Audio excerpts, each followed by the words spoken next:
In this short video, I'm going to show you how you can do a sample size calculation for a univariate ANOVA. Specifically, what we're looking at here is an ANOVA with one independent variable with 3 or more levels to it, and it's on a between subjects basis.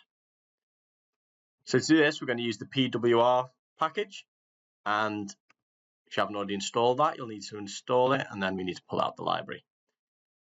And the function is the pwr.anova.test function. And this is the information that we need to give. We've got k, which is the number of levels, so our independent variable. N is the sample size, the number of participants. F is Cohen's F, so that's our effect size. Then we've got our sig level, which is our critical level of statistical significance, and then power, what our power level is going to be. And we just need to leave one of these blank. So let's look at example 1 here. So here, I've got k equals 3. So our independent variable's got 3 levels to it. I'm going to leave n blank because I want to be told how many participants I need. My Cohen's F effect size, I'm going to say it's 0.20.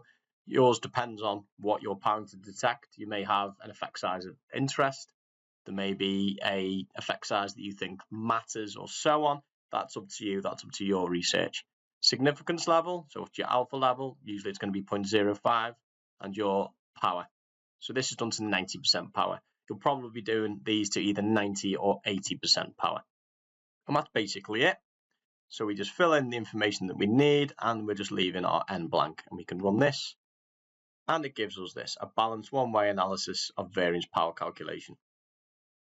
And this tells me the number of participants that I need in each group. So I need 106, or we'd probably round that up to be conservative, 107 participants in each group. So 321 participants in total.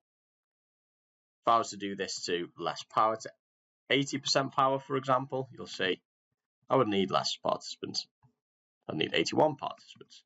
And again, if our effect size was bigger, say we've got effect size of 40, you'll see I'll need much fewer participants.